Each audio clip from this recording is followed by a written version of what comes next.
28 ফেব্রুয়ারি national science day, জাতীয় বিজ্ঞান দিবস। সারা দেশে জাতীয় বিজ্ঞান দিবসে উদযাপনে অঙ্গ হিসাবে জেল রোড মনতলা স্থিত সপ্তপ্রদীপ কলাক্ষেত্রের উদ্যোগে জাতীয় বিজ্ঞান দিবস উদযাপনের আজকের এই অনুষ্ঠানে সম্মানিত সভাপতি শ্রদ্ধেয় বীরেন্দ্রজিৎ রাজকুমার মহোদয়, বিশিষ্ট বিজ্ঞান কর্মী, সারা জীবন যিনি মানুষের মধ্যে বিজ্ঞান চেতনা সৃষ্টি করার জন্য কাজ করে চলেছেন নিরলস অক্লান্তভাবে, আমাদের শ্রদ্ধেয় অভিভাবক শ্রীযুক্ত দীপ্তেন্দু নাগ মহোদয়, সপ্তপ্রদীপ কলাক্ষেত্রের শিল্পীবৃন্দ যারা এখানে উপস্থিত হয়েছেন এবং সম্মানিত শ্রোতাগণ, আমার অভিভাবকরা যারা এখানে উপস্থিত না হয়েও আমাদের আলোচনা শুনে সহযোগিতা করছেন, প্রত্যেককে শ্রদ্ধা, অভিনন্দন এবং শ্রেণীমতো ভালোবাসা জ্ঞাপন করছি। আজকের দিনটা আমাদের কাছে অত্যন্ত গুরুত্বপূর্ণ একটা দিন। জাতীয় বিজ্ঞান দিবস বা ন্যাশনাল সায়েন্স ডে ভারতের বিখ্যাত বিজ্ঞানী, রেনোয়েড সায়েন্টিস্ট সিভি রমনের গোটা বিশ্ব জুড়ে আলোড়ন সৃষ্টিকারী একটা আবিষ্কারকে কেন্দ্র করে আজকের এই দিনটা উদযাপন করা হয়েছে। সিভি রমন বা চন্দ্রশেখর ভেঙ্কটে রমন আলোক বিজ্ঞান নিয়ে কাজ করে আলোর প্রতিসরণ নিয়ে একটা বিশেষ তত্ত্ব বা থিওরি আবিষ্কারের ফলে গোটা পৃথিবীতে বিজ্ঞান জগতে যুগান্তরকারী এক পরিবর্তন এনেছিলেন এবং তার স্বীকৃতি হিসাবে 1930 সালে নোবেল পুরস্কারে ওনাকে সম্মানিত করা হয়। পদার্থবিদ্যায় গোটা এশিয়ার মধ্যে প্রথম বিজ্ঞানী সিভি রমন, যিনি রমন এফেক্টের জন্য প্রথম নোবেল পুরস্কার পেয়েছেন এশিয়া মহাদেশের মধ্যে, এবং উনি আমাদের ভারতীয়, ভারতের এক তামিল ব্রাহ্মণ পরিবারে ওনার জন্ম। প্রেসিডেন্সি কলেজ থেকে পদার্থবিদ্যায় মাস্টার্স, প্রফেসর, বিজ্ঞান নিয়ে গবেষণা, বিরাট ওনার কর্মক্ষেত্র। ওনার কাজের স্বীকৃতি স্বরূপ 1954 সালে ভারত সরকার ওনাকে ভারত রত্ন সম্মানে সম্মানিত করেছিল। সিভি রমনের এই কৃতিত্বের জন্য আজ গোটা দেশে তখন থেকে জাতীয় বিজ্ঞান দিবস বা ন্যাশনাল সায়েন্স ডে উদযাপন করা হয়ে থাকে। বিজ্ঞান অত্যন্ত গুরুত্বপূর্ণ একটা বিষয়। মানুষের জন্ম থেকে মৃত্যু পর্যন্ত, দোলনা থেকে সমাধি পর্যন্ত, ঘুম থেকে ওঠা থেকে রাত্রে আমরা যখন ঘুমিয়ে থাকি তখন পর্যন্ত প্রতিটা ক্ষেত্র, প্রতিটা মুহূর্ত বিজ্ঞান নির্ভরশীল। এটা আমরা সকলেই জানি। বিজ্ঞান ছাড়া একটা দিন চলে না, বিজ্ঞান ছাড়া একটা মুহূর্ত চলে না। বিজ্ঞান এখন মানুষের রান্নাঘরে, বিজ্ঞানের ক্ষমতায় ক্ষমতাসীন হয়ে মানুষ জলে স্থলে অন্তরিক্ষে মানুষের অবাধ বিচরণ, তারপরেও জাতীয় বিজ্ঞান দিবস অত্যন্ত তাৎপর্যপূর্ণ। অত্যন্ত তাৎপর্যপূর্ণ এই কারণে, বিজ্ঞানের এত অগ্রগতির ফলে মানুষ গুহাযুগ থেকে বিজ্ঞানের বলে বলীয়ান হয়ে ধীরে ধীরে যখন এগুতে এগুতে আজকের এই ইলেকট্রনিক্স কম্পিউটার যুগে এসে পৌঁছেছে, এখনো আমাদের সমাজ ব্যবস্থায়, এখনো আমাদের দেশে, গোটা পৃথিবীর বিভিন্ন জায়গায়, বিভিন্ন সম্প্রদায়ের, বিভিন্ন ধর্মের মধ্যে এখনো বিভিন্ন ধরনের কুসংস্কার প্রচলিত আছে। বিভিন্ন ধরনের কুসংস্কার প্রচলিত আছে। এই কুসংস্কারের কারণে, বিজ্ঞান মনস্ক না হওয়ার কারণে অনেক মানুষকে অকাল মৃত্যুর হাতে পৌঁছতে হয়। এজন্য মানুষের মধ্যে বিজ্ঞান চেতনা সৃষ্টি করা অত্যন্ত গুরুত্বপূর্ণ। আমি যেটা বলতে চাইছি, আমাকে বিজ্ঞান মনস্ক হতে হলে বিজ্ঞান নিয়ে পড়তে হবে এমনটা আমি মনে করি না। আবার বিজ্ঞান নিয়ে পড়লেই যে বিজ্ঞান মনস্ক হয়ে পড়বে তেমনও না। এমনও লক্ষ্য করা যায়, কাউকে ছোট করার জন্য বলছি না, বিজ্ঞানে মাস্টার্স ডিগ্রি, এমএসসি পাস মহিলা, কিন্তু সন্তানের স্নেহে অন্ধ, ছেলেটাকে যাতে ভূতে না ধরে তার জন্য সরিষা দিচ্ছেন। জন্ডিস রোগ হলে ডাক্তারের শরণাপন্ন না হয়ে ঝাড় মন্ত্রে বিশ্বাস করছেন অনেকে। সাপে কাটলে ডাক্তারের শরণাপন্ন না হয়ে ঝাড় মন্ত্রে বিশ্বাস করার কারণে আমাদের এই রাজ্যেও অনেক সময় শোনা যায় অনেকের অকাল মৃত্যু হয়েছে। এইভাবে বিভিন্ন ধরনের কুসংস্কার আছে। কিছু কিছু কুসংস্কার মানলেও আমাদের ক্ষতি করে না, আবার কিছু কিছু কুসংস্কার আমাদের ঘাতক হয়ে দাঁড়ায়। এজন্য আমাদের বিজ্ঞান মনস্ক হতে হবে। এবং 2021 সালে এই আজকের বিজ্ঞান দিবসের যে থিম, যেটা এই থিমের মূল প্রেক্ষাপটটাই হলো ছাত্রছাত্রীদের এবং বর্তমান যে প্রজন্ম আছে এই প্রজন্মটাকে বিজ্ঞান মনস্ক করে তোলা, শিক্ষায় বিজ্ঞান মনস্কতা নিয়ে আসা।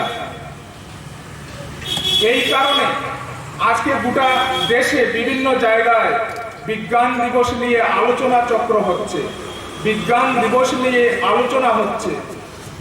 এবং এই বিজ্ঞানকে বিজ্ঞান মনস্ক যদি আমরা না হই, কোনো জাতি, কোনো পরিবার বিজ্ঞান থেকে যত দূরে সরে থাকবে, যত বিজ্ঞান মনস্কতা মানুষের মধ্যে কম হবে, যে জাতির বিজ্ঞান মনস্কতা যত বেশি কম হবে, সেই জাতি তত বেশি পিছিয়ে থাকবে। আইনস্টাইন বলেছেন, অনেক সময়ে ধর্ম এবং বিজ্ঞান এই দুইটার মধ্যে আমাদের খটকা লাগে। আইনস্টাইন বলেছেন, religion is blind without science and science is lame without religion. ধর্ম ছাড়া বিজ্ঞান খোঁড়া, বিজ্ঞান ছাড়া ধর্ম অন্ধ। বিজ্ঞান ও ধর্মের মধ্যে যদি আমরা সমন্বয় করতে পারি, বিজ্ঞান ও ধর্মের মধ্যে বিরোধ না, বিজ্ঞান ও ধর্মের মধ্যে সমন্বয়, আধ্যাত্মিকতার সাথে বৈজ্ঞানিক প্রেক্ষাপটকে যদি আমরা যুক্ত করে এগিয়ে যেতে পারি, স্বামী বিবেকানন্দ যে ধর্মের কথা বলেছেন, কুসংস্কার মুক্ত যে ধর্মের কথা বলেছেন, যে ধর্ম মানুষকে ভীতু হতে শেখায় না, যে ধর্ম মানুষে মানুষে সংঘাত করার কথা শিখায় না, যে ধর্ম শান্তি, সম্প্রীতি, সৌভ্রাতৃত্বের মাধ্যমে মানব জাতির, মানব সভ্যতার সার্বিক প্রগতির পথে মানুষকে নিয়ে যায়, সেই ধর্মের কথা বলেছেন স্বামী বিবেকানন্দ। তো আজকের এই বিজ্ঞান দিবসে এখানে পরবর্তী সময়ে বিভিন্ন বিষয় যেগুলো আমরা এখনো অন্ধভাবে মেনে চলার কারণে বিভিন্ন ক্ষতির সম্মুখীন তো হতেই হয়, অনেক সময় আত্মঘাতী হয়ে দেখা দেয়। এই ধরনের কিছু বিষয়, কিছু মানুষের অজ্ঞতার সুযোগ নিয়ে কিছু সুযোগ সন্ধানী সমাজের মানুষরা ব্যক্তিগত স্বার্থ চরিতার্থ করার জন্য এক শ্রেণীর মানুষকে শোষণ করে চলেছেন। মানুষ যত বেশি বিজ্ঞান মনস্কতা কম হবে মানুষের, তাকে শোষণ করা ততটা সহজ হয়, তাকে ভুল বুঝিয়ে অর্থ আত্মসাৎ করা সহজ হয়। এই জন্য বিজ্ঞান মনস্কতা আমাদের সকল অংশের মানুষের মধ্যে, আমার শিক্ষাগত যোগ্যতা কম থাকতে পারে কিন্তু আমি বিজ্ঞান মনস্ক হতে পারি, আবার আমার শিক্ষাগত যোগ্যতা অনেক বেশি হলেও আমি বিজ্ঞান মনস্ক নাও হতে পারি। সেটা হবে ক্ষতির কারণ, সমাজের ক্ষতির কারণ। এবং একজন শিক্ষিত লোক যখন কম বিজ্ঞান মনস্ক হয়ে কুসংস্কারে আবদ্ধ হয়, সেটা সমাজের পক্ষে আরো বেশি ক্ষতির কারণ হয়, কারণ ওই লোকটাকে আরো 10 জন মানুষ অনুসরণ করবে। এই প্রেক্ষাপটে সপ্তপ্রদীপ কলাক্ষেত্রের উদ্যোগে আজকের ক্ষুদ্র পরিসরে হলেও আজকের যে আয়োজন, এই অনুষ্ঠানটা মানুষের মধ্যে বিজ্ঞান চেতনার প্রসারে সহায়ক ভূমিকা নেবে বলে আমি মনে করি। এবং সামান্যতম যদি সেটা সহায়ক ভূমিকা হিসেবে গ্রহণ করে, তাহলে আজকের এই অনুষ্ঠান সার্বিক সফল হয়েছে এবং সার্বিক সার্থকতা হয়েছে, এটা আমরা মনে করব। এই কথাগুলো বলে যারা উপস্থিত হয়েছেন, যারা আমাদের আলোচনা শুনছেন, সকলকে ধন্যবাদ, কৃতজ্ঞতা জ্ঞাপন করে আমার আলোচনা এখানেই শেষ করছি। সকলকে ধন্যবাদ, নমস্কার।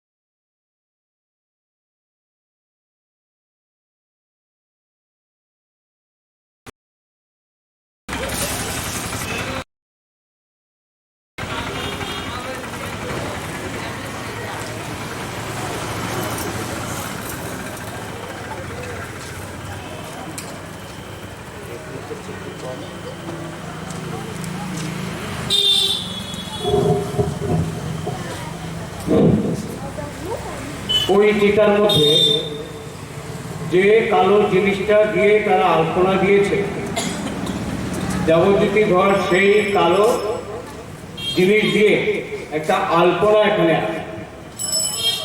এবার আমরা তো চন্দন কাঠটা জানিনি বা এখানে কোন ধরনের কেউ মারাও যায়নি, তো যে কাজটা করা হয়েছিল একটা চিতা সাজানো হয়েছিল। আমরা সেই চিতা কিছু কাগজ দিয়ে সেই চিতাটা সাজাচ্ছি আপনাকে। আচ্ছা না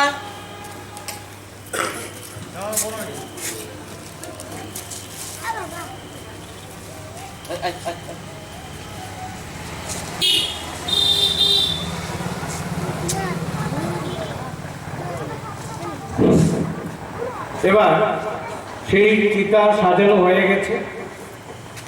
8 জন সন্ন্যাসী 8 ঘন্টা মন্ত্র করেছিলেন। জগদ্ধাত্রী ধর 8 সেকেন্ড মন্ত্র করে সেই মন্ত্রপুত ঘিটা ঢালবেন, যে ঘি ওনারা ঢেলেছিলেন। আমরা দেখি 8 সেকেন্ডের পাওয়ার কতটুকু, আর 8 জন সন্ন্যাসী 8 ঘন্টা যে মন্ত্র পড়লেন তার পাওয়ার, তার শক্তি কতটুকু, এটা আমরা এবার উপলব্ধি করব।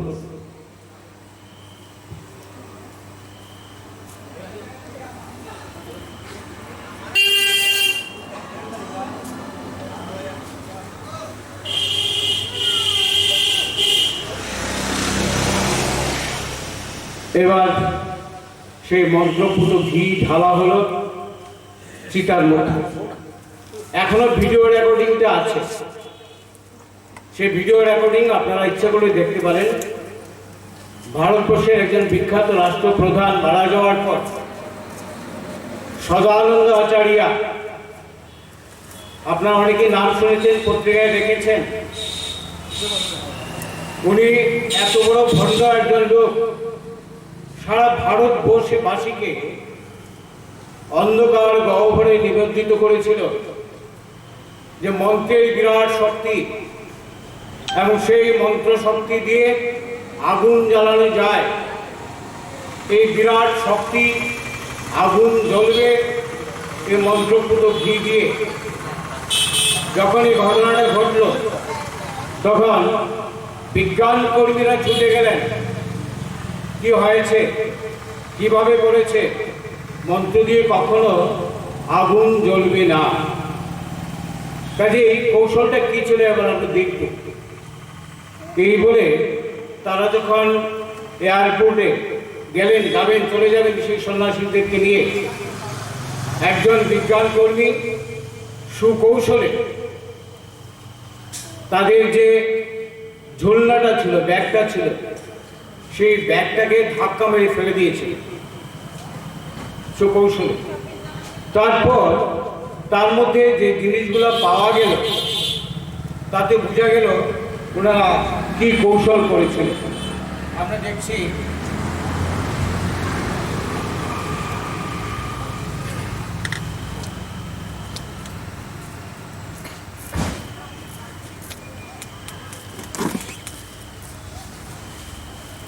যে কালো আলপনা তারা দিয়েছিলেন সেই কালো আলপনা,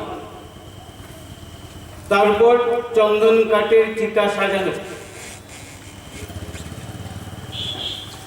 তারা যখন তাকে ধাক্কা মারল, ব্যাগটা পড়ে গেল।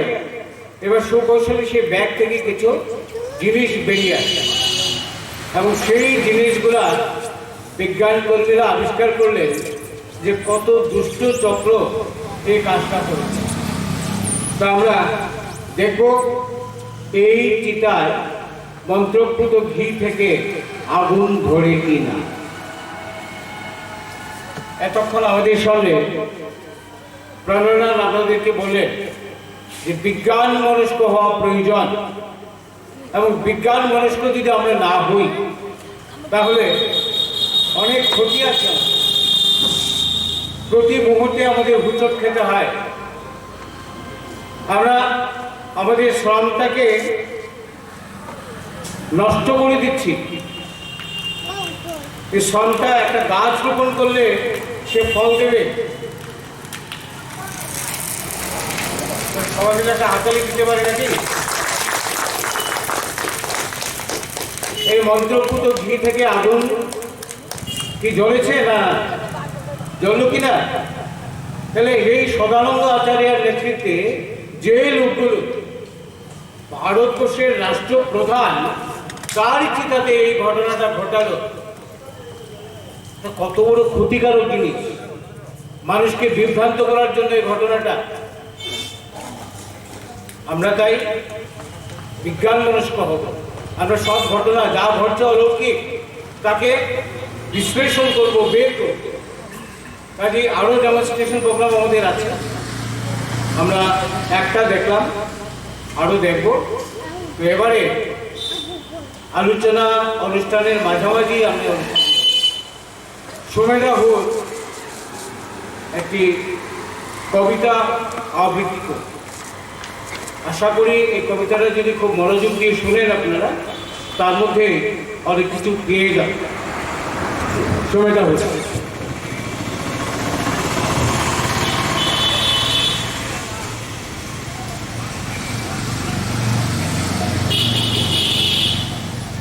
নমস্কার, আমি সুমেধা হুর।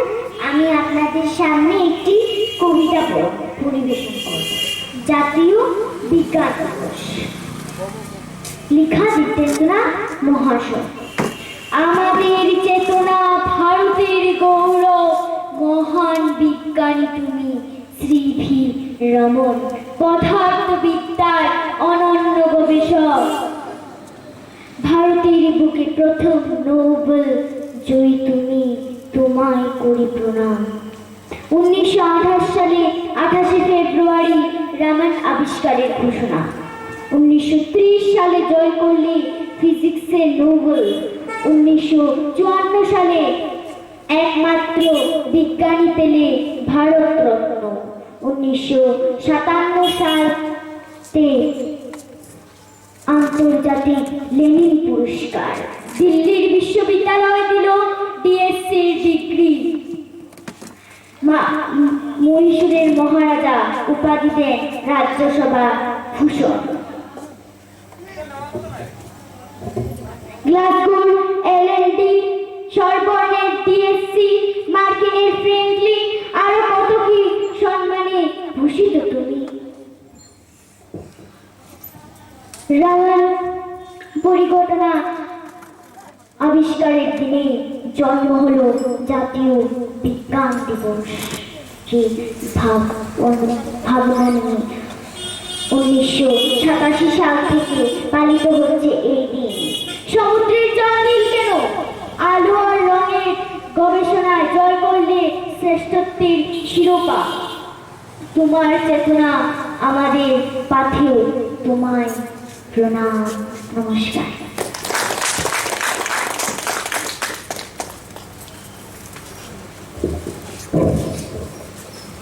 এবার আমি একটি ঘটনা বলছি। দক্ষিণ ভারতে একটা আশ্রম আছে, তার নাম হচ্ছে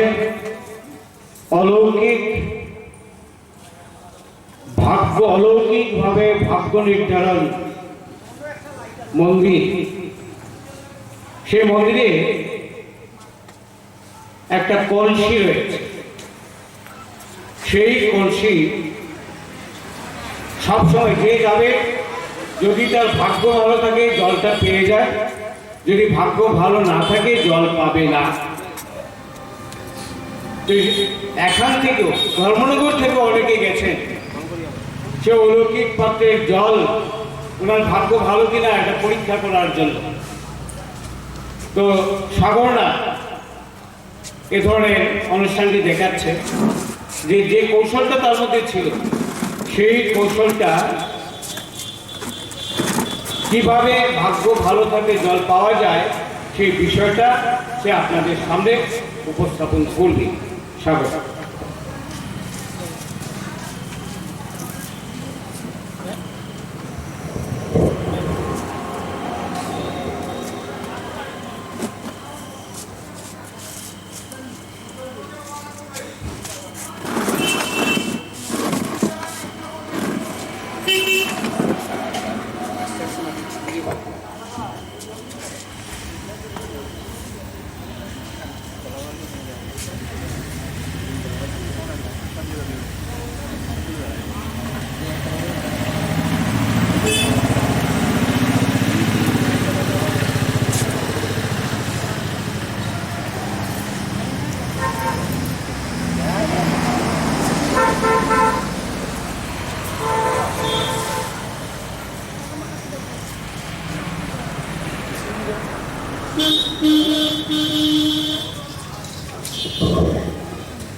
সাগর প্রথমে এই পাত্রটি জল দিয়ে ভরে নি।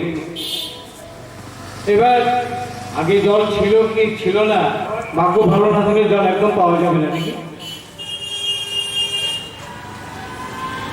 নেই। এই যে অলৌকিক পাত্রটা, সেই পাত্রটা আমরাও তৈরি করলাম। এটা ইচ্ছে করলেই জল দেওয়া যাবে, ইচ্ছে না করলে জল দেওয়া যাবে না, এই ধরনের একটা কৌশল। তো বিজ্ঞান করলে সেটা আবিষ্কার করলেন। আবিষ্কার করার পর জল অর্থাৎ ভাগ্য ভালো কার হবে দেখা যাবে।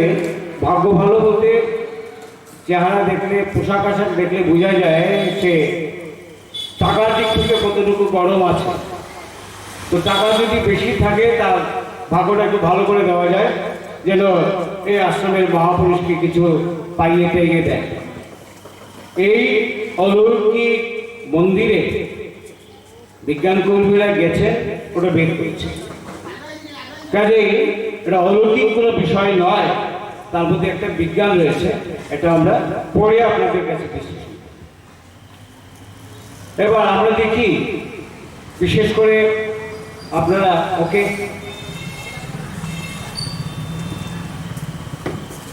সে আবার দেখিয়ে দিল কৌশলটা।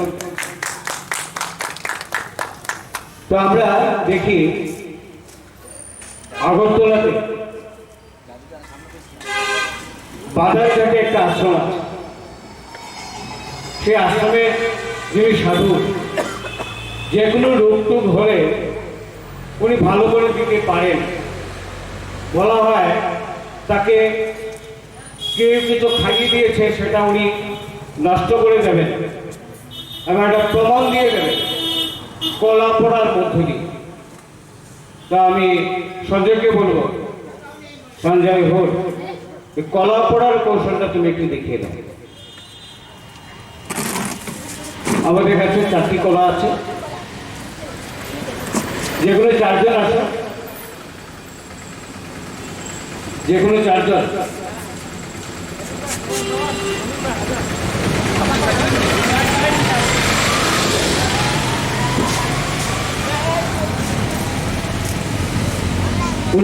উনি যে কাজটা করতেন সেই কাজটা এবার সঞ্জয় করছে। অর্থাৎ কলাটাকে ভালো করে হাতে ধরবে, সে মন্ত্র করবে। সঞ্জয় মন্ত্র পড়ার পর সেই কলা কি অবস্থা হয় দেখুন। যদি তাকে কোনো অশুভ শক্তি পেয়ে থাকে তাহলে সে অশুভ শক্তিটা কলার মধ্য দিয়ে বেরিয়ে যাবে। তাই এই কলা দিয়ে সে অশুভ শক্তিটাকে তার শরীর থেকে বের করে দিচ্ছে। তোমরা সবাই একটু সামনে যাও, গিয়ে কলাটা কি করতে হবে সামনে একটু বলে দাও, একটু বলে দাও।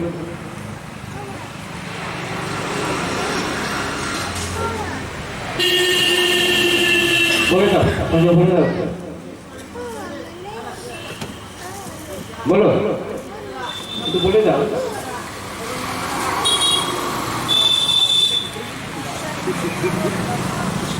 আগে বলো তবে কি করতে হবে।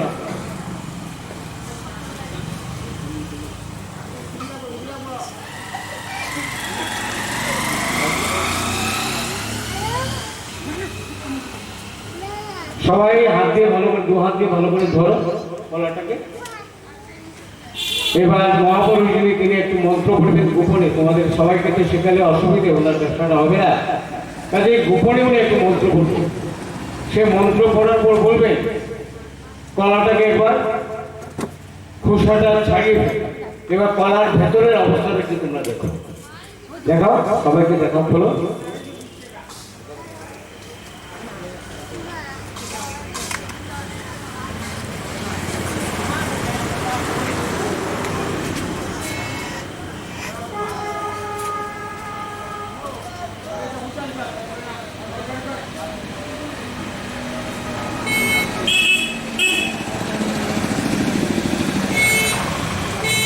কি আছে কলার ভিতরে?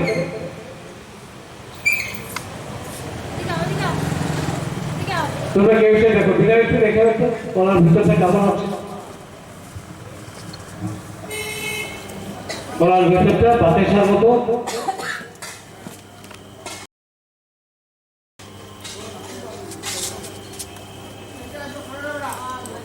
কেমন আছে কলার ভিতরটা? কাটা কাটা কাটা, পিস পিস। তো কলার ভেতরতে কিভাবে কেটে গেল? ওনার কাছে যে শরীরে যে অশুভ শক্তিটা ছিল সেই অশুভ শক্তিটা বেরিয়ে কলার ভেতরে ঢুকে কলাটাকে কেটে দিয়েছে। অলৌকিক ক্ষমতা, অলৌকিক শক্তি।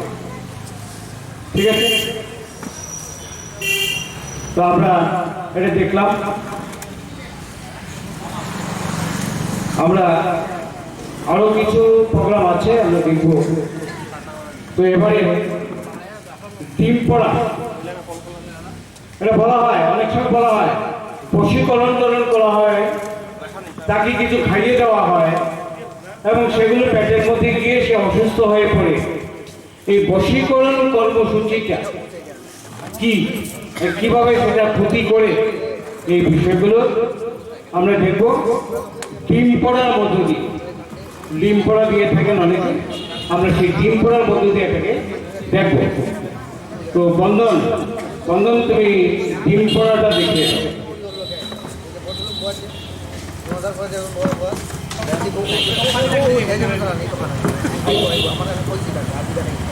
পত্রিকার মধ্যে দেখিয়ে দাও। কেউ আসো যার পেটে কোনো গন্ডগোল আছে।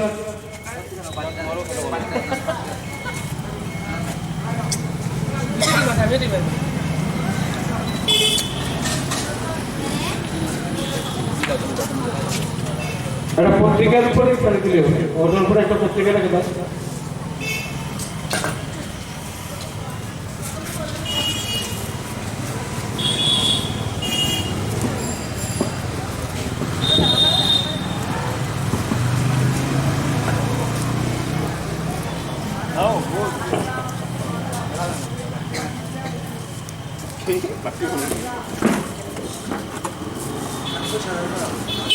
না,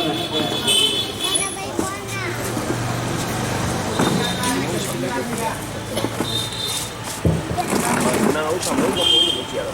Poco na tayo.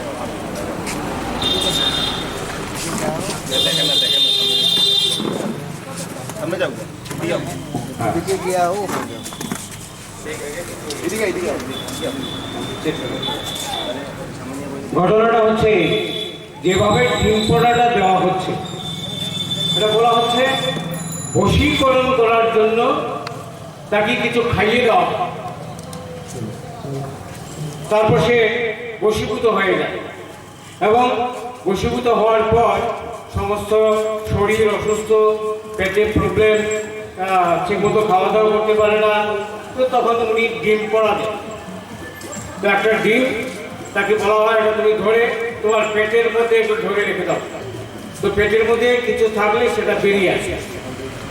তো এরা দেখানোর জন্য একজন কেউ আসো, পেটের গন্ডগোল থাকে আরো ভালো।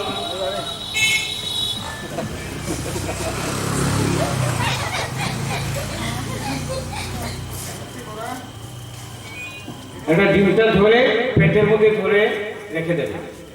এবার বন্ধন গোপনে কিছু মন্ত্র বলবে, তখন সেই মন্ত্র পড়ার পর পেটের মধ্যে থেকে সেই যদি কিছু খাইয়ে দেওয়া হয় সেগুলো বেরিয়ে আসবে। সে মন্ত্রটা শোনাবে না কাউকে, শুনলে সবাই শিখে ফেলবে, একটা সমস্যা হয়ে যাবে। কাজে বন্ধন মন্ত্র পড়ছে। এবার মন্ত্র পড়া শেষ, ডিমটা এখানে নিয়ে আসো, এর মধ্যে কিছু নেই, ডিমটা ভেঙে দাও, দেখা যাক কি আছে ডিমের ভেতরে।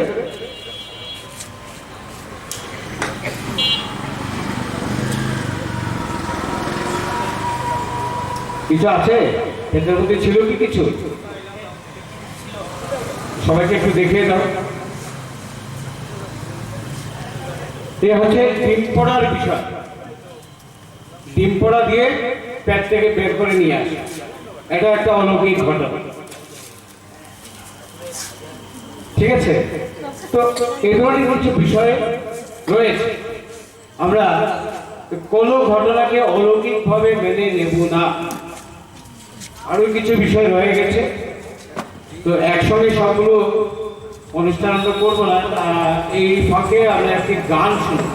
এই গানের পর আবার আমরা ডেমনস্ট্রেশন প্রোগ্রামে চলে আসবো। আমি শিল্পীদেরকে বলছি একঘেয়েমি কাটানোর জন্য একটি গান আমরা এবারে শুনবো।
Diban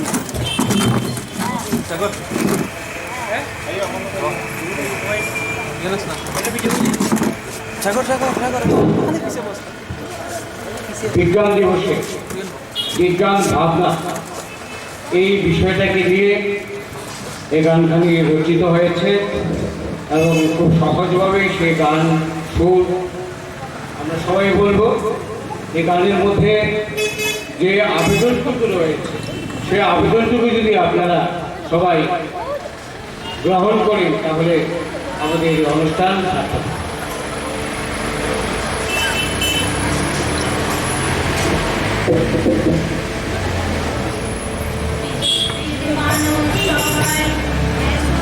সবাই মিলে স্বাধীন বিশ্ব গড়ার সমান করি।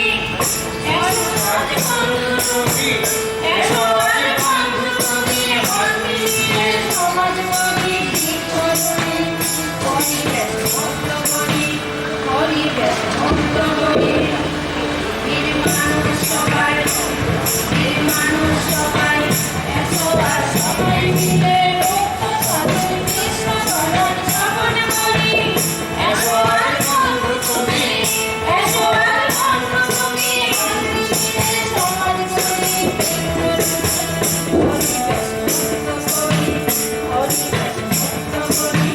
সভ্যতার সংকটে আর পৃথিবী হলো ছাড়া, সভ্যতার সংকটে আর পৃথিবী হলো ছাড়া। কে আছো আজ ফুল বাগিচায় বিশ্ব করি, ফুল বাগিচায় বিশ্ব করি। তোমারই শব্দ দূষণ, তোমারই শব্দ দূষণ, কীটনাশকার আমার মুখে বর্ষা ধারায় হয়ে ফেলি। পৃথিবীর মানুষ সবাই, পৃথিবীর মানুষ সবাই এসো আর সবাই মিলে মুক্ত স্বাধীন বিশ্ব গড়ার শপথ করি। এসো আর বন্ধু তুমি, এসো আর বন্ধু তুমি, হাতে মিলে সমাজ গড়ি, বৃক্ষরূপী পরিবেশ মুক্ত করি, পরিবেশ মুক্ত করি। সভ্যতার সংকটে আর পৃথিবী হলো ছাড়া, সভ্যতার সংকটে আর পৃথিবী হলো ছাড়া। কে আছো আজ ফুল বাগিচায় বিশ্ব করি, কে আছো আজ ফুল বাগিচায় বিশ্ব করি। তোমারই শব্দ দূষণ, তোমারই শব্দ দূষণ, কীটনাশকার আমার মুখে বর্ষা ধারায় হয়ে ফেলি। পৃথিবীর মানুষ সবাই, পৃথিবীর মানুষ সবাই এসো আর সবাই মিলে মুক্ত স্বাধীন বিশ্ব গড়ার শপথ করি। এসো আর বন্ধু তুমি, এসো আর বন্ধু তুমি, হাতে মিলে সমাজ গড়ি, বৃক্ষরূপী পরিবেশ মুক্ত করি, পরিবেশ মুক্ত করি, পরিবেশ মুক্ত করি।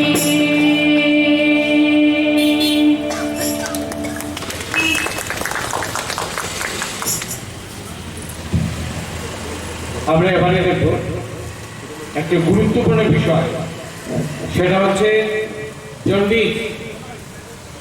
জন্ডিস ছাড়ানোর জন্য আমাদের এত অঞ্চলে বিভিন্ন ধরনের কৌশল করা হয়। তো এক্ষেত্রে আমরা বলবো জন্ডিস সম্পর্কে প্রথম আমাদের জানা দরকার, তারপর আমরা জন্ডিসের চিকিৎসা কিভাবে করব তার উপর আমাদের নিজস্ব চিন্তা ভাবনা প্রয়োগ করার প্রয়োজন। চুন পড়া, মালা দেওয়া, মাথার মধ্যে বরণ দিয়ে দেওয়া, এ ধরনের কিছু বিষয় রয়েছে। তো আমরা লক্ষ্য করি আসলে জন্ডিস জিনিসটা কি, প্রথমে আমাদের সেটা বোঝা দরকার। আমাদের রক্তে যে হিমোগ্লোবিনটা, সেই হিমোগ্লোবিনটা প্রতি 33-35 দিনের মধ্যে সেগুলো মারা যায়। সেই হিমোগ্লোবিনগুলো মারা যাওয়ার পর আমাদের লিভার থেকে যে এনজাইমটা বের হয় সেটা সেই মৃত হিমোগ্লোবিনগুলোকে ডাইলুটেড করছে, সেটাকে ডাইলুট করে আমাদের মল মূত্র এগুলোর সঙ্গে সেটা বের করে দেয়। এবং যখন সেটা মারা যায় তখন যখন লিভারের জুসটা তার মৃত সেলগুলোকে ডাইলুটেড করে রং হয়ে যায় হলুদ, এটাই হচ্ছে কারণ। তো যদি আমার লিভারটা খারাপ থাকে তাহলে লিভার থেকে যেটা বের হওয়ার কথা সেটা বের হচ্ছে না। এদিকে যে হিমোগ্লোবিনটা শরীর কিছু সময়ই মারা যাচ্ছে, সেটা মারা যাওয়ার পর সেটাকে লিভার যেহেতু তার সঠিকভাবে এনজাইমটা দিতে পারছে না, সেটা ডাইলুটেড হয় না, মিশ্রণ হয় না, এটাকে হালকা করে নেয় না, ফলে সেটা রক্তের মধ্যেই থেকে যায় এবং সেটার রঙটাই হচ্ছে হলুদ। তো সেটা আমাদের রক্ত নালিকার ভেতরে থেকে যায়। আমরা আমাদের রক্তে যে কাজ সঠিকভাবে করার কথা সেটা করতে পারছে না। এই যে বিষয় সেটাকে বলা হয় জন্ডিস। আর এই যে হলুদ অংশের বিষয়গুলো যেগুলো রক্তের মধ্যে থাকে সেটার নাম হচ্ছে বিলিরুবিন। এই বিলিরুবিন থাকে কোথায়? রক্ত নালিকার ভিতরে হিমোগ্লোবিনটা মারা যাওয়ার। এবার আপনি ভাবুন, আবার মাথার মধ্যে একটা পাতা লতা দিয়ে একটা বড় ধরে যাওয়া হলো, সেটাকে আবার রক্ত নালিকার মধ্যে প্রবেশ করতে পারবে? কোনো অবস্থাতেই সম্ভব নয়। এবং এই ধরনের কোনো অবস্থাতেই জন্ডিস ভালো হতে পারে না। আবার যদি আমরা দেখি কপালের মধ্যে একটা তিলক লাগিয়ে দেওয়া, ফোঁটা, এই ফোঁটাতেই জন্ডিস কমিয়ে দেবে। মূর্খের সঙ্গে বাস করা ছাড়া আর কিছু নয়। এটা আমার রক্ত নালিকা থেকে বিলিরুবিন বের করে দেবে কোনো অবস্থাতেই সম্ভব নয়। কারণ আপনারা জানেন আমাদের যে ভ্যানগুলো আছে, রক্ত নালিকাগুলো আছে, তার ভেতরে একটা জেলি থাকে, এটা তাকে সুরক্ষা করে থাকে এবং অত্যন্ত শক্ত জিনিস। এটা লিকেজ হয় না। লিকেজ হলে ওই জেলিটা সেটা বন্ধ করে দেয়, লিকেজ কোনো অবস্থাতে হবে না, আর সেভাবে এটা বের হতে পারে না। অনেকেই কি করেন, মুখের মধ্যে সরষার তেল দিয়ে বলেন কুলকুচি করতে, কুলকুচি করেন, দেখা যায় যখন কুলকুচি করে সেটা ফেলে দেওয়া হয়, এটা হলুদ হয়ে বেরিয়ে আসে, বলছেন বিলিরুবিন বের করে দিয়েছে। জল মুখের মধ্যে আমাদের জলীয় অংশ থাকে, যখন সরষার তেলটা ঢুকে জিহ্বার যে গ্ল্যান্ডগুলো আছে তা থেকে একটা জলীয় জিনিস বেরিয়ে আসে, তার সঙ্গে সরষার তেল যদি পাশাপাশি অন্যগুলো পাশাপাশি থাকে তখন তার রঙের পরিবর্তন হয়ে যায়, সেটাই হচ্ছে হলুদ রং। এটা কোনো অবস্থাতেই বিলিরুবিন নয়। আজকে রমন এফেক্টের মধ্যেও এই বিষয়টা যে রঙের বিচ্ছুরণটা না গবেষণার মধ্য দিয়ে আছে, এটা আলোচনা হয়েছে, আমরা আরো কিছু আলোচনা করব। অনেক সময় আমরা দেখি জন্ডিস ভালো করার জন্য একটা গামলার জলের মধ্যে পায়ের নিচে কিছু চুন লাগিয়ে তার পাটাকে ভালো করে ধুয়ে দিচ্ছেন, আর পা থেকে হলুদ হলুদ হয়ে বেরিয়ে আসছে, বলছেন ওটা জন্ডিসের জীবাণু। আরো এক মূর্খামি, ভ্যান থেকে চামড়া ভেদ করে বিলিরুবিনগুলো বেরিয়ে আসে, কে বিশ্বাস করবে? এটা কোনো অবস্থাতে হতে পারে না। যে কাজটা ওনারা করে থাকেন সেটা হচ্ছে কি, পায়ের নিচে কিছু চুন লাগিয়ে দেন, আপনারা বাড়িতে গিয়ে একটা পরীক্ষা করে দেখতে পারেন। হাতের মধ্যে শুকিয়ে রেখে দেন আম গাছের ছালের কষ। এই আমের ছালের কষ হাতের মধ্যে শুকিয়ে থাকলে সেটা বোঝা যাবে না যে এটা মধ্যে কিছু লাগানো আছে, রংটা হাতের মধ্যে। আর সে চুলের জলের সঙ্গে যখনই মিশে তখনই রংটা হয়ে যায় হলুদ। ওটা বিলুনবিন নয়। এই ধরনের কিছু ঘটনা আমরা আমাদের সামনে দেখতে থাকি।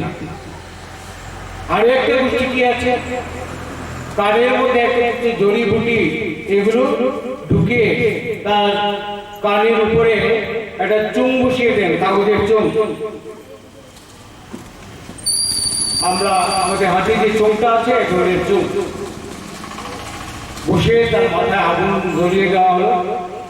কিছুটা আগুন যখন অর্ধেক পর্যন্ত চোখগুলা জ্বলবে তারপর সেই চোখটাকে ফেলে দেওয়া হয়। দেখা যায় যে কানের চারপাশে হলুদ হয়ে বেরিয়ে আসে। বলছেন ওটাই হচ্ছে বিলুনিবিন, ওটাই হচ্ছে জন্ডিগের জীবাণু। অনেকে মালা পরিয়ে দেয় ছড়ার পাশে বা কোনো নিচু জমিতে, জলা জমিতে এক ধরনের ঘাস পাওয়া যায়। সেই ঘাসগুলোকে টুকরো টুকরো করে কেটে বড়শি বা বড়িগির যেটা বলা হয় তা দিয়ে দিয়ে দিয়ে দিয়ে একটা মালা তৈরি করে সেই মালাটা মাথার উপরে রেখে দেওয়া হয়। ক্রমশ মালাটা বড় হয়ে যায়, গাবে নিচে পড়ে যাবে, তখন বলা হয় যে শরীর থেকে সেই জন্ডিসের জীবাণুগুলোকে বের করে দেয়। ভারতবর্ষে এখন এই বৈজ্ঞানিক মানুষ আছে যারা এই মালাটা পড়ে। আমরা মূর্খ বলবো, বিজ্ঞান মনস্কতা তাদের মধ্যে নেই।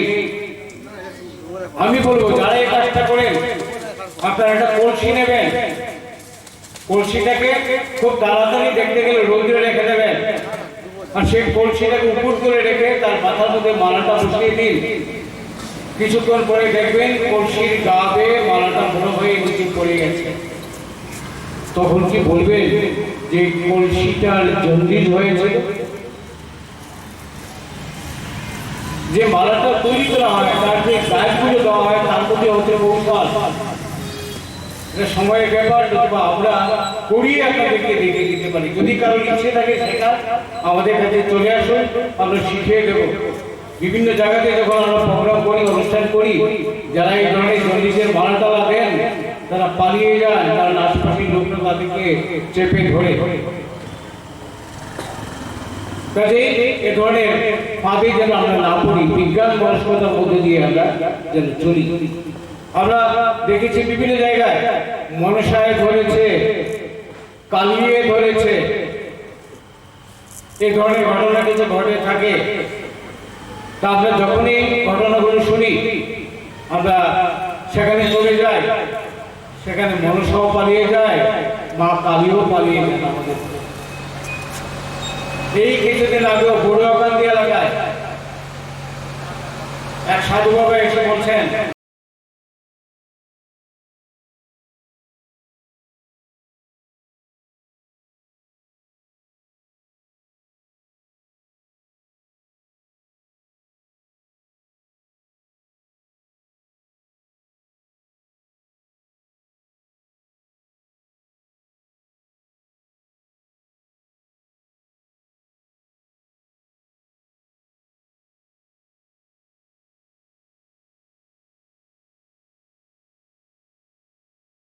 আবিষ্কার করলেন, বলছেন কোপার্নিকাস যা বলেছে সঠিক, সূর্য মধ্যখানে পৃথিবী চারদিকে ঘুরছে। এবার সেই গ্যালিলিওকে বন্দী করা হলো। আজকের দিনেও কিছু অসাধু মানুষকে বিভ্রান্ত করার জন্য বর্ণনা করে। আমরা যদি আপনাদেরকে জিজ্ঞেস করি রাহু নামক গ্রহটা কোথায় আছে, কেতু নামক গ্রহটা কোথায় আছে, রাহু এবং কেতু বলতে কোনো গ্রহ নেই, সৌরমণ্ডলের কোথাও নেই, গ্যালাক্সিতে নেই।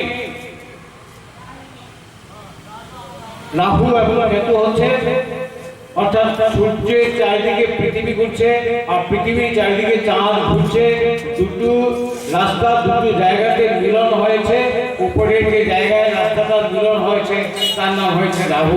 এটা কি কোনো গ্রহ? নিচে যে রাস্তার মিলন হয়েছে তার নাম দেওয়া হয়েছে কেতু।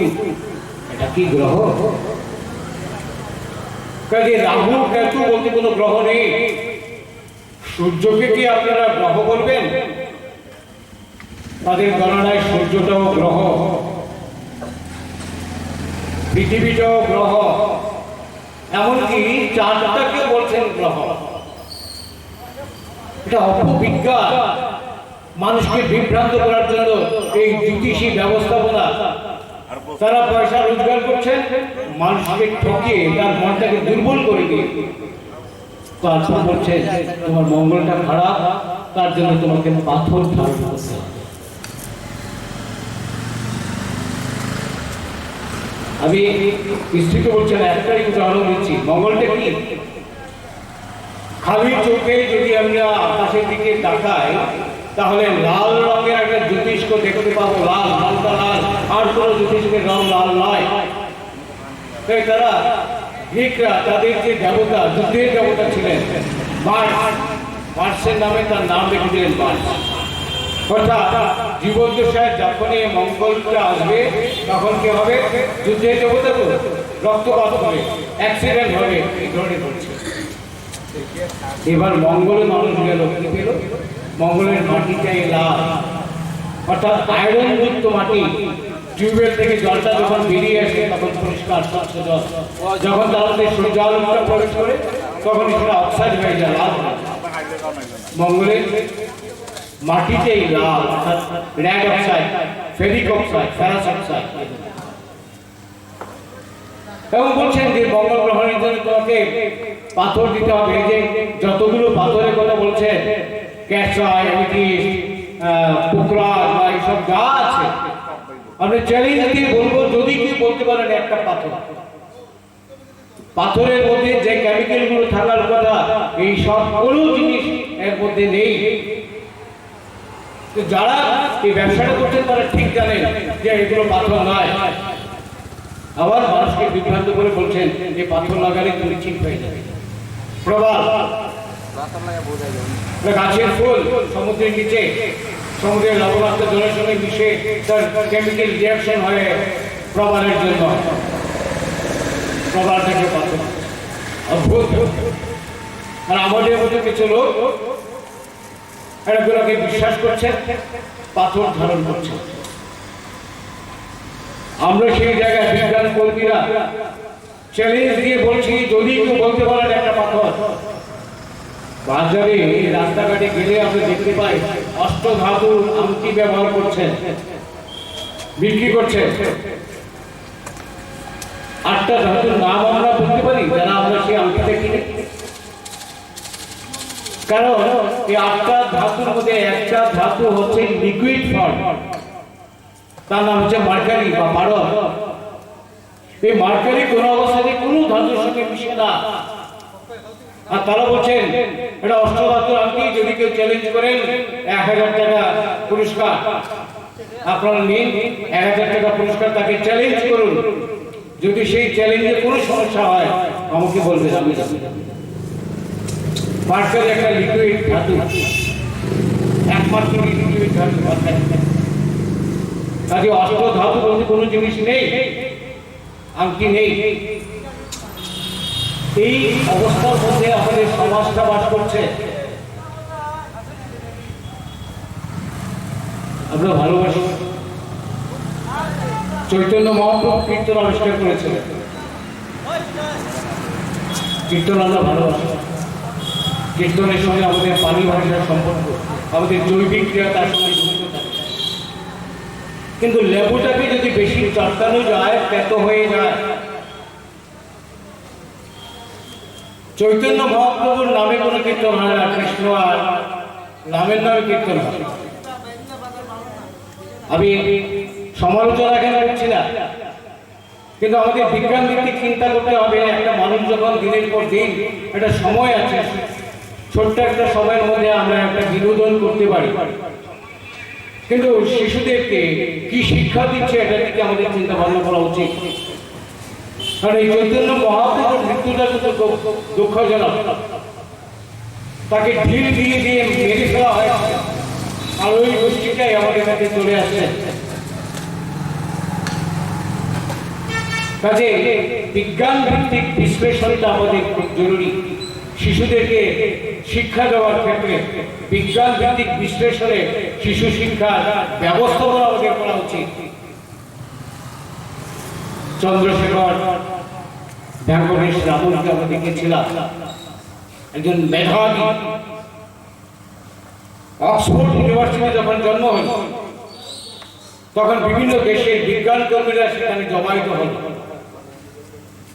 ভারতবর্ষের একজন বিখ্যাত বিজ্ঞানী স্যার আশুতোষ মুখোপাধ্যায়, উনি সিভি রমনকে বললেন, ভারতের প্রতিনিধিত্ব আপনি করুন। উনি রওনা হলেন জাহাজে করে।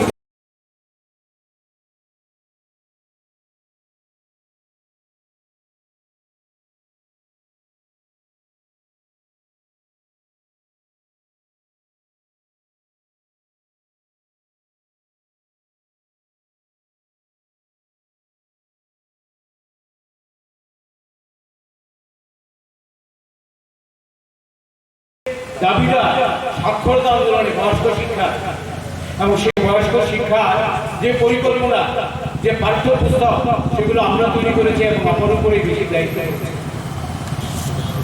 সেখানে যখন প্রথম আমাদেরকে বলা হলো বিজ্ঞান ভিত্তিক তুমি পাঠ্যসূচি তৈরি করো, কি তোমার যে লেটারগুলো আছে তার মধ্যে সবচেয়ে বেশি ব্যবহৃত হয় কোন লেটার? আমি তো জানি না, আমরা তো পড়াশোনা করলাম।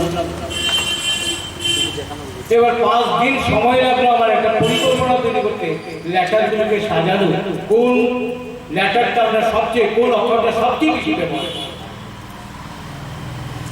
যারা বাংলা গবেষণা করেছেন, বাংলা অনার্স নিয়ে করেছেন, মাস্টার করেছেন, পিএইচডি করেছেন, অনেকেই আমাদের আশেপাশে আছেন, তাদেরকে গিয়ে জিজ্ঞেস করি যদি যে কোন লেটারটা সবচেয়ে বেশি ব্যবহার করি আমরা বাংলায়, 90% 90% ওই ধরনের সাবজেক্ট নিয়ে যারা পড়েছেন বলতে পারবেন না।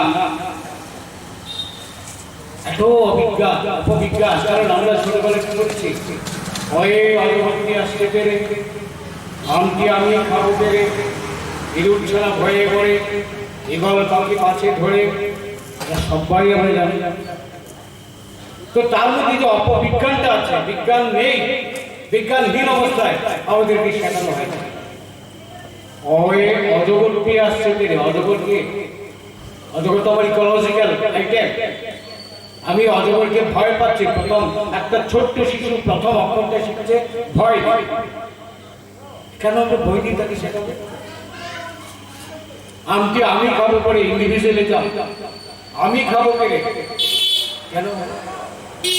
আবার ইঁদুর ছাড়া ভয়ে পড়ে, আবার ভয়, ঈগল পাখি পাচ্ছে ধরে, ইকোলজির উপর আক্রমণ।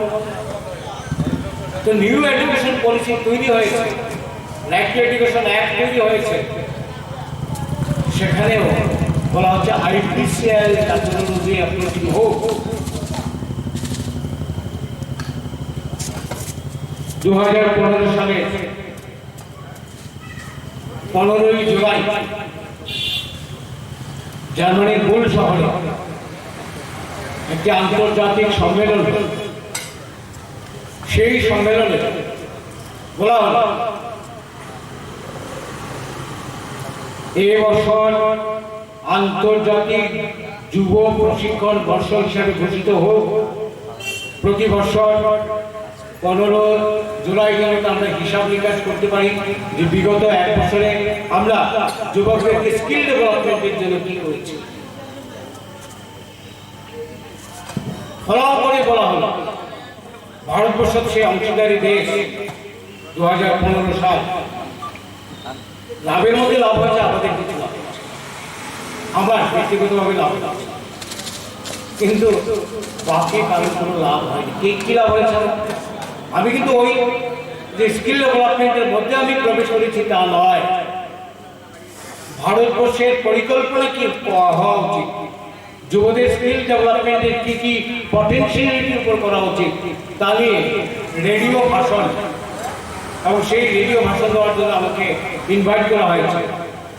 এক একটা ভাষণে 4,000-5,000 টাকা করে আমাদেরকে দেওয়া হচ্ছে।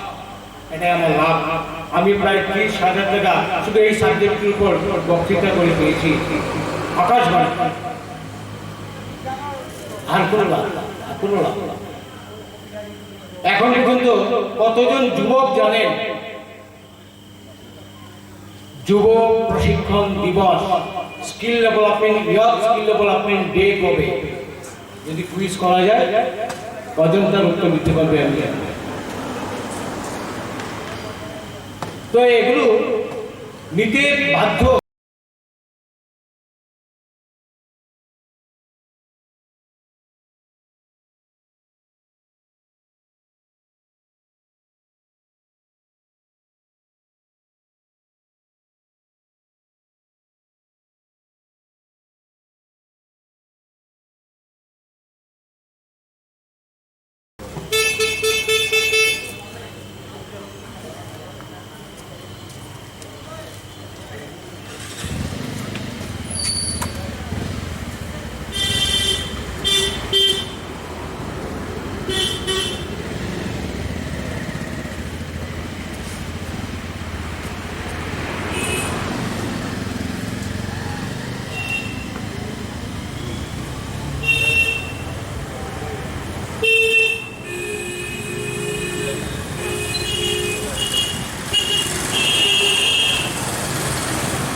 আমি দেখতাম আগে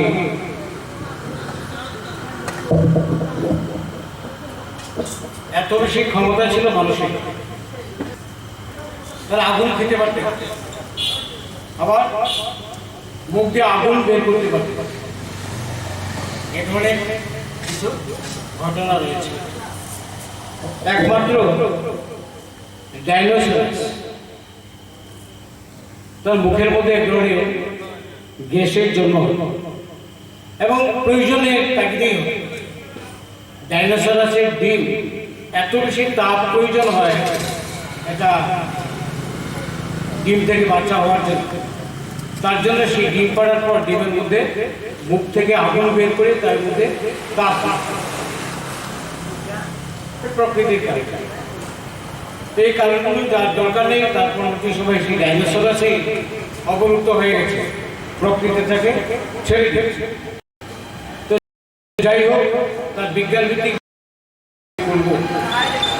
তো আমি প্রথমে আপনাদের সামনে আমি একটু আগুন খাবো। তো আপনারা যদি কেউ চান আগুন খেতে পারে,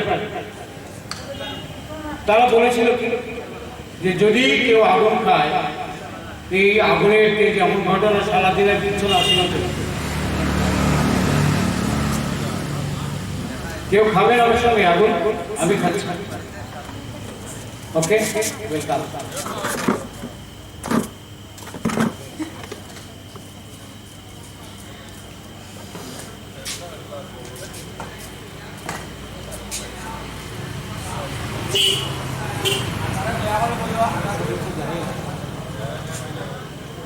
এই যখন কাগজের জন্ডিস বেরিয়েছে, কাগজ থেকে কাগজের বিলুলিবিন বেরিয়েছে, সবাই দেখে নিতে পারে। কতজন নিজের জীবনে বেরিয়েছে। ঠিক আছে,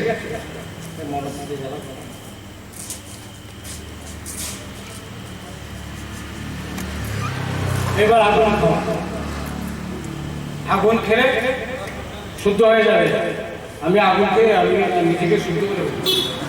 যারা যারা আগুন খেতে চান আসতে পারে, খেতে পারে।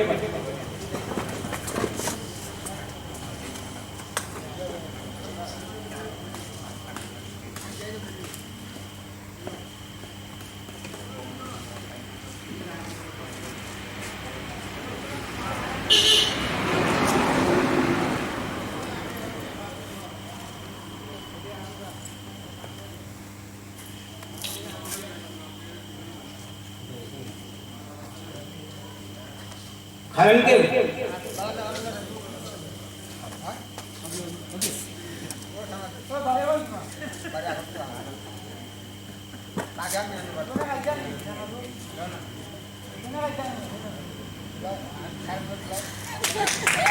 খাবেন কেউ? খেতে পারেন বেগুনটা? আগুন খাওয়া খুব পবিত্র দিন আছে।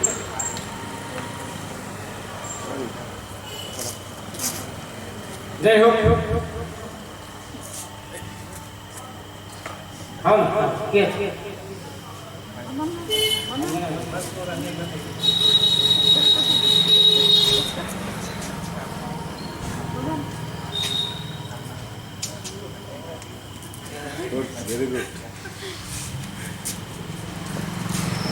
কিছু কিছু জিনিস তার লিঙ্গ তাপটা খুব কম। দেখবেন একজন কিছুদিন আগে পত্রিকাতে আমরা দেখেছিলাম, একজন সন্ন্যাসী আগুন জ্বলছে, তার মধ্যে উনি হেঁটে হেঁটে গেছেন। আমরা করেছি বিভিন্ন জায়গায়, সুযোগ পেলে এখানে করব। আগামী দিনে যে কেউ হেঁটে যেতে পারবেন আগুনের মধ্যে, একদম ঝকঝকে আগুন। আপনি ফিটকারিতে সবাই চেনেন, একটা কাগজ খুব ভালো করে ফিটকারি জলের মধ্যে কাগজটা ভিজিয়ে রাখুন, তারপর সেই কাগজটা শুকিয়ে নিন। এবার আগুনে ধরবেন, এই কাগজ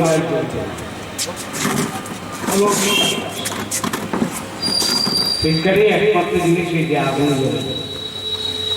তো সেই কয়লার উপরে প্রচুর পরিমাণে ফিটকারি গুঁড়া ছিটিয়ে দেওয়া হয়, ঝকঝক করছে আগুন। এটা হচ্ছে কতক্ষণ আমি পাটাকে রাখবো তার উপর নির্ভর করে পা জ্বলা না জ্বলা। ছোট্ট শিশু পর্যন্ত আমাদের সঙ্গে আগুনের মধ্যে হেঁটে গেছে। একটাই বিষয়, পাটা শুকনো থাকতে হবে, ভিজা থাকলে হবে না। ভিজা থাকলে অনেক সময় কয়লাটা পায়ে লেগে যেতে পারে। এইভাবে যাই হোক, এই ধরনের বিজ্ঞান ভিত্তিক চিন্তা ভাবনা, বিজ্ঞান ভিত্তিক বিশ্লেষণ সব কিছুর মধ্যে রয়েছে। অলৌকিক অতি অদ্ভুত কোনো জিনিস এই পৃথিবীতে নেই আজকে পর্যন্ত। বিগ ব্যাং কসমোলজি থেকে আমরা এখন পর্যন্ত যদি বিশ্লেষণ করি, সব জায়গাতে বিজ্ঞান রয়েছে, যেখানে আবিষ্কার হয় নাই আবিষ্কার চলছে। অলৌকিক আধ্যাত্মবাদ উপনিষদ আপনারা যদি পড়ুন, যে কোনো উপনিষদ তার সম্পর্কে যদি আলোচনা করুন, দেখবেন উপনিষদের মধ্যে সব বিস্তৃতভাবে রয়েছে। কিছু অসাধু ব্যক্তি তার নিজের স্বার্থ, নিজের রোজগারের জন্য কিছু কিছু পরিকল্পনা আমাদের সামনে তুলে ধরে। যাই হোক, এত বিতর্কের মধ্যে এখন আমরা যাচ্ছি না, তবে বিতর্ক করতে আমরা সবসময় প্রস্তুত। সবার কাছে অনুরোধ থাকবে, আমরা যে কোনো কাজ অলৌকিকভাবে দেখব না। যদি কোনো অলৌকিক ঘটনা আপনাদের এলাকায় ঘটে, অনুগ্রহ করে আমাদের সঙ্গে একটু যোগাযোগ করবেন, আমরা গিয়ে তার পরীক্ষা নিরীক্ষা করব। কাঞ্চনপুরে কিছুদিন আগে দেখা গেল একটা বাড়িতে হঠাৎ করে এখানে আগুন জ্বলছে, ঘরের ভিতরে আগুন জ্বলছে, উঠানো বোঝে আগুন জ্বলছে, এই অবস্থা অলৌকিক। আমি গিয়েছিলাম, তার আগে সাতগুমে হয়েছিল, সেখানে গিয়েছি আমি, করেছি পচা বাঁশঝাড়ের নিচে যদি যান দেখবেন বাঁশঝাড়ের নিচে আগুন হচ্ছে। এটা ভূতের বাতি নয়, ভূত বলে সবাইকে বলে ভূতে ধরবে এই সেই ভূত পৃথিবীতে কিছু নেই। তো যখনই কোনো অলৌকিক কিছু থাকে আমরা বলবেন, আমরা চেষ্টা করব সেটা বের করার। যদি আমাদের পক্ষে সম্ভব না হয় আমরা আমাদের মধ্যে যারা রয়েছেন তাদেরকে জিজ্ঞেস করবো, তাদেরকে নিয়ে এসে আমরা তার ডিসকাশন। অলৌকিক বলতে কিছু নেই। জাতীয় বিজ্ঞান দিবস হোক, আমরা আমাদের সমাজটাকে গঠন করব, শিশুদেরকে বিজ্ঞান মনস্ক করে তুলব, এই অঙ্গীকার আমাদের থাকবে। এটুকু বলে সবাইকে আবার নমস্কার জানিয়ে আমার আলোচনা শেষ করলাম। এবারে আমাদের আজকের অনুষ্ঠানে সভাপতি মণ্ডলীর অন্যতম সদস্য হিরণজিৎ রাজকুমার ওনার আলোচনা রাখবেন এবং তারপরেই আমাদের রয়েছে সমাপ্তি সঙ্গীত। সমাপ্তি সঙ্গীতের মধ্যে দিয়ে আমাদের আজকের অনুষ্ঠানের সমাপ্তি হবে। এবার আমাদের সভাপতি মণ্ডলীর অন্যতম হিরণজিৎ রাজকুমার মহোদয় ওনার আলোচনা রাখবেন। আমরা তারপরেই সমাপ্তি সঙ্গীতের মধ্যে দিয়ে আমাদের সমাপ্তি বা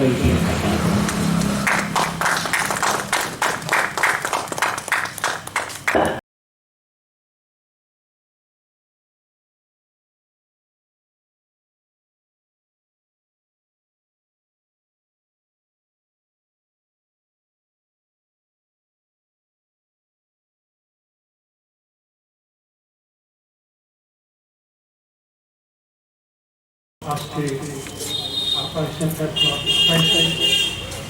বিজ্ঞান দিবস পালিত হতে যাচ্ছে।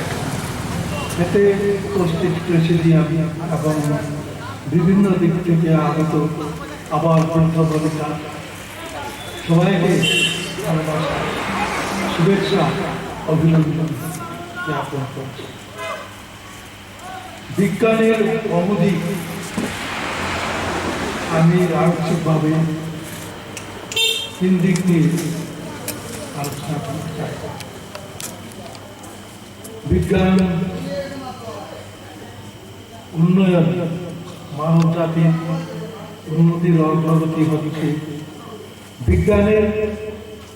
বিজ্ঞানকে আশীর্বাদ যেমন রয়েছে, অভিশাপ রয়েছে।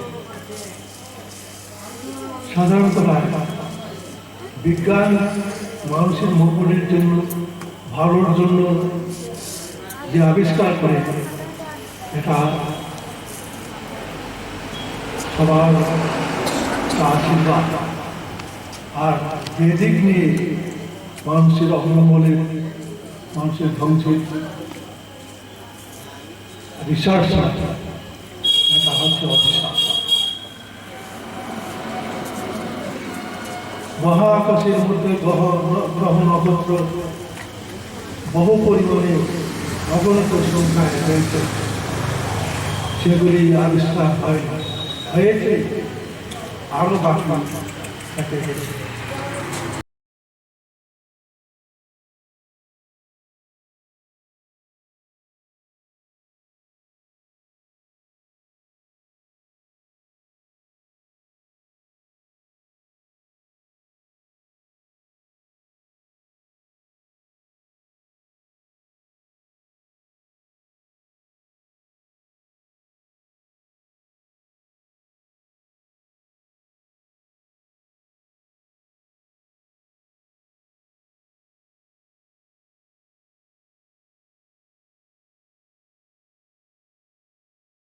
AM602 বা ডাক বোমা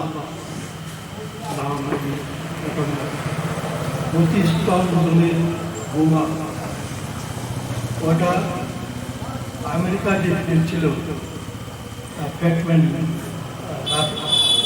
জাপানে, এর চাইতে 3800 গুণ পাওয়া যায়। এটা 1961 সালে 30 অক্টোবর রাশিয়ার মহাসাগরে পরীক্ষা করেছে। পরীক্ষা করার সময় দেখা গেছে ৬৭ কিলোমিটার উপরে আগুন ধোয়া সহ হরমুজ মেঘস্তম্ভ হয়ে উঠছে। ৮০০ কিলোমিটার দূরে কাঁচের জানালা ভেঙেছিল। অনুমান করেছে সেই বোমাটা পাওয়ার বিশ্ব মহাযুদ্ধে যে গোলাবারুদ ব্যবহার করেছিল তার চাইতেও অনেক বেশি শক্তিশালী। ওটা প্রলয়। আমরা চাই এটা প্রলয় না হোক। প্রলয়টা আমরা চাই না, আমরা চাই সৃষ্টি এবং স্থিতি দিয়ে আবিষ্কৃত হোক।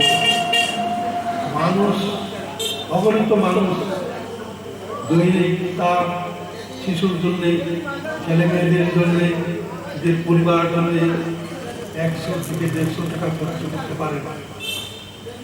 দেশের মধ্যে হাজার হাজার বিলিয়ন ডলারের মালিক রয়েছে। $1 বিলিয়ন, ৬,২০০ কোটি। এরা ইচ্ছা করলে দৈনিক ১ কোটি টাকা খরচ করতে পারে। আমরা চাই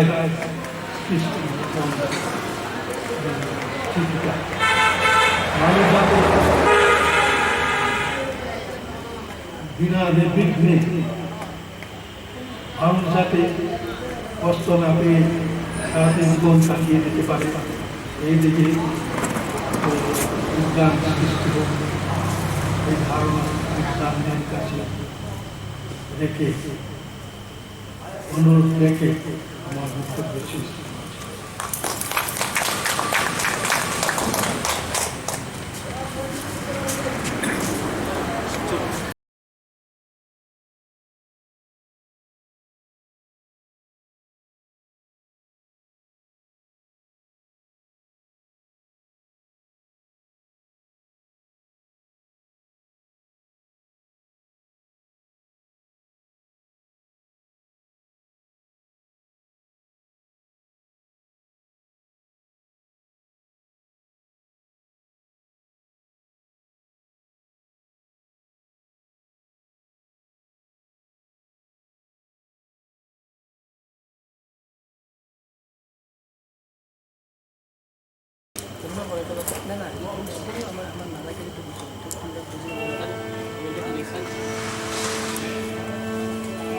মুক্ত করো, মুক্ত করো অন্ধকারের রাত।